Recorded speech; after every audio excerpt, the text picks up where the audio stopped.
नमस्कार मित्रांनो, सर्वांना जय जिजाऊ, जय शिवराय, जय शंभूराजे. आजचा विषय सर्वांना समजलाच असेल थंबनेलवरून, की आपल्यातील आपल्या मराठी माणसांपैकी काही मराठी लोकांना हिंदी बोलायचा माज का आहे.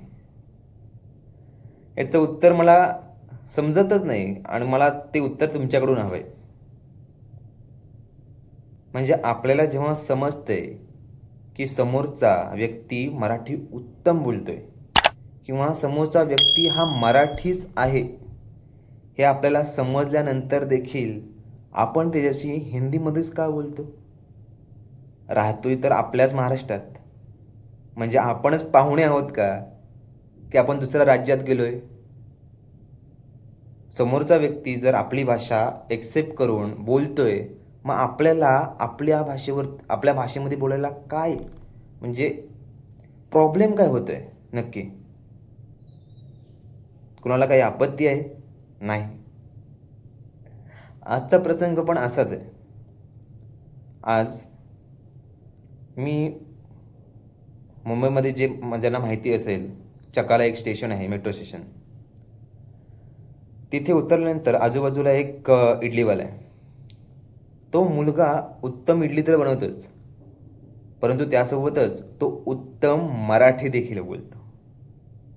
समोरचा व्यक्ती जर त्याला समजलं की मराठी आहे, तर तो त्याशी मराठीमध्येच संवाद साधतो, पूर्णपणे स्टार्ट टू एंडपर्यंत.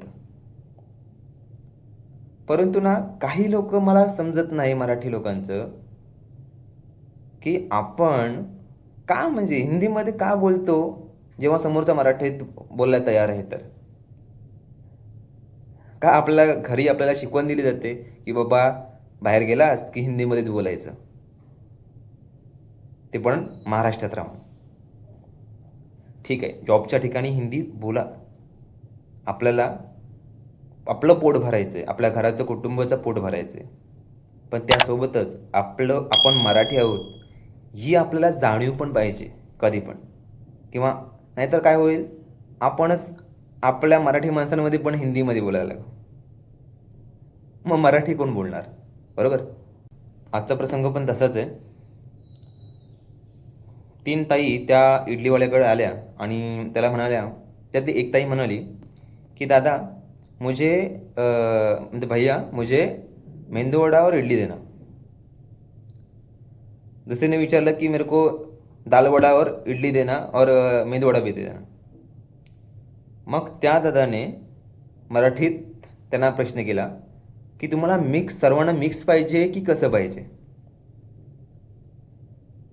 एवढं मराठीत बोलल्यानंतरला समोरच्याला अक्कल आली पाहिजे की तो मराठीमध्ये बोलते, तर उत्तर पण तसंच आलं पाहिजे. या ताईंपैकी एकीने पुन्हा त्याला आन्सर दिलं की नाही, मिक्स दो चलेगा, मिक्स चलेगा. म्हटलं ठीक आहे. त्याच्यानंतरला पुन्हा दुसऱ्या ताईंनी विचारलं की थोडा चटणी जादा देना. तो बोला हो देतो, मी चटणी देतो तुम्हाला. मग पुन्हा दादाने विचारलं की तुम्हाला चम्मच लागेल की तुम्ही हाताने खाल.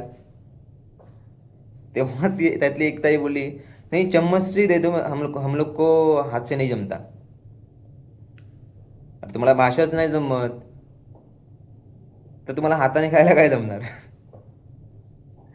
हे सगळं झाल्यानंतरला मला खूपच हसायला आलं, कारण मी त्या दादाशी मराठीमध्ये बोलत होतो आणि तो मला उत्तमपणे मराठीमध्येच रिस्पॉन्स देत होता. मला हसायला आलं त्या तिघींकडे बघून, आणि त्या तिघींना प्रश्न म्हटलं का हा आपल्याकडे बघून का हसतं. तेवढ्यात त्या दादाला पण समजलं की हा का हसतोय, म्हणून तो मला बोलला दादा तुम्हाला पण चम्मच पाहिजे का. म्हटलं नको, मी हाताने खातो. एवढं तर झालंच. त्यांना समजलं की बाबा समोरचा मराठीत बोलतोय आणि आपण हिंदीमध्ये बोलतोय म्हणून हा हसत असेल, असं समजलं देखील असेल त्यांना. मग त्याच्यानंतर जेव्हा पैसे द्यायची वेळ आली तेव्हा त्याच्यापैकी तिसऱ्या ताईने त्याला विचारलं भैया पैसा कितना हुआ. मग मला प्रश्न पडलं की भाई एवढं सगळं रामायण घडलं तरीही ह्या ताईचं हिंदी प्रेम काय जात नाही की तिला कळत नाही आहे नक्की की आपण कुठे महाराष्ट्रात आहोत, मराठी आहोत की काय आहोत, आणि समोरचा मराठी बोलतोय की नाही याचंही तिला तिला भान नाही. तरीही तो दादा बोलला की ताई तुमच्या तिघींचे पण 75 रुपये झाले. एवढं बोलून पण समोरची व्यक्ती काय, अरे हां हां हां ट्रान्सफर किया. खरंच आपण मराठी आहोत याचा आपल्याला अभिमान असला पाहिजे. आज मराठी भाषा नष्ट होते ती कोणामुळे, तर याच आपल्या माणसांमुळे. आपण आपल्या भाषेवरती ठाम राहत नाही. बाहेरची लोक कशी, ते त्यांच्या भाषेवरती अगदी ठाम राहतात. ते त्यांची भाषा कधी सोडत नाही, बळे ते कोणत्याही राज्यात जाव. आज बघा, साऊथच्या राज्यात हिंदी बोलली जात नाही का, कारण ते त्यांच्या भाषेवरती ठाम राहिलेत. मी रिसेंटली माझ्या माझा जो इंजिनियर आहे त्याच्याशी जेव्हा मी बोलणं केलं की तुम्ही लोक का हिंदीला अपोज का करता, म्हणजे हिंदीला विरोध का करता, तेव्हा त्याने उत्तर दिलं की आम्ही जर हिंदी बोलायला लागलो ना, तर बाहेरच्या राज्यातली लोक आमच्या राज्यात येतील, ते त्यांच्या भाषेमध्ये हिंदीमध्ये व्यवहार करतील आणि आमची भाषा ही नष्ट होऊन जाईल, आमचं अस्तित्व नष्ट होऊन जाईल. म्हणजे एकदा भाषा संपली की पूर्ण तो देशही मरून जातो. म्हणून आम्ही हिंदी बोलत नाही आणि आम्ही हिंदीला पूर्णपणे विरोध करतो. दुसरा त्यांनी सांगितलं की जर आज आम्ही हिंदी बोलायला लागलो, बाहेरच्या राज्यातील लोक येतील, इथे जागा जमिनी घेतील, त्यांचे व्यवहार चालू करतील आणि इथे स्थायिक झाल्यानंतरला ते आमचा सरकार आहे, गव्हर्नमेंटच्या नोकऱ्यांमध्ये ते आमच्या नोकऱ्यांमध्ये जागा मिळवतील. म्हणजे आमच्या राज्यातील लोकांना नोकऱ्याच भेटणार नाही. आज साऊथच्या राज्यातील लोक बाहेरच्या राज्यात का जात नाहीत, कारण त्यांना त्यांच्याच राज्यामध्ये रोजगार मिळतो. आज यूपी, बिहार, राजस्थान किंवा पंजाब, गुजरात या राज्यातील लोक आपल्याकडे का येतात, का, कारण त्यांच्या इकडे त्यांना ती डेव्हलपमेंट आणता आली नाही. ते लोक बोलतात की अरे आमच्यामुळे तुमचा महाराष्ट्र चालतोय, पण खरं तर त्यांच्यामुळे महाराष्ट्र चालत नाही. त्यांना महाराष्ट्राची गरज आहे म्हणून ते इथे आलेत. आणि जर एवढंच असतं तरी ना, तर त्यांनी त्यांचं राज्य चालवून दाखवावं. स्वतःचं राज्य जर ते चालवू शकले नाहीत, मग ते काय आपला महाराष्ट्र चालवणार आहेत. हा महाराष्ट्र लढवय्या महाराष्ट्र आहे. छत्रपती शिवाजी महाराजांचा, डॉक्टर बाबासाहेब आंबेडकरांचा, लोकमान्य टिळकांचा हा महाराष्ट्र आहे, ज्याने असंख्य हुतात्मे या देशाला दिले. तसा हा लढवय्या महाराष्ट्र आहे.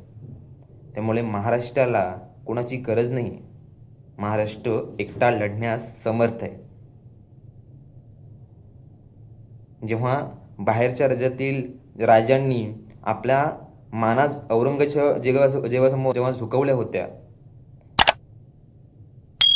तेव्हा छत्रपती शिवाजी महाराजांनी हा महाराष्ट्र, हा देश लढवला होता.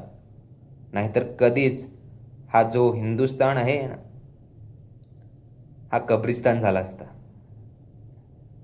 त्यामुळं बाहेरच्या लोकांनी शिकवण्याची गरजच नाही, परंतु आपल्या लोकांनी खरं तर शिकण्याची गरज आहे की आपण कुठेही गेलो, मग तुम्ही शॉपवरती जा बाजूच्या, बाहेर कुठेही जा, रेल्वेमध्ये जा, मेट्रोमध्ये जा, बसमध्ये प्रवास करा, कुठेही महाराष्ट्रात प्रवास करा, मराठीतच बोला, कारण ती तुमची ओळख आहे.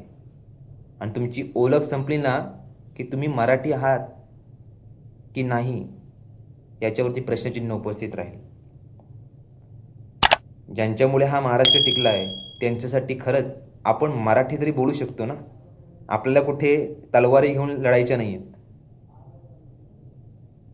त्यामुळे कृपया करून विनंती एवढीच आहे, जिथे जाल तिथे मराठीतच बोला. आपल्याला हा शिवरायांचा महाराष्ट्र टिकवायचा आहे आणि घडवायचा आहे. नाही तर बाहेरच्या राज्यातील लोक आज आपल्या गावागावात आलेत, शहरात आलेत, ते त्यांच्या भाषेमध्ये व्यवहार करतात आणि आपण जेव्हा गावाला जातो आपण त्यांच्याशी हिंदीमध्ये का बोलतो? हा खरं तर एक प्रश्नच आहे. अरे स्वतःच्या गावात हिंदी बोलतोय आपण, आपल्याला लाज वाटली पाहिजे, समोरचा बाहेरून आलाय आणि त्याच्याशी आपण हिंदीमध्ये बोलतोय. मग माझ्या मातृभाषेचं काही अस्तित्व नाही का? माझ्या मातृभाषेला काही इज्जत नाही का? माझी मायबोली मराठी, तिला काही स्थान आहे का नाही महाराष्ट्रामध्ये?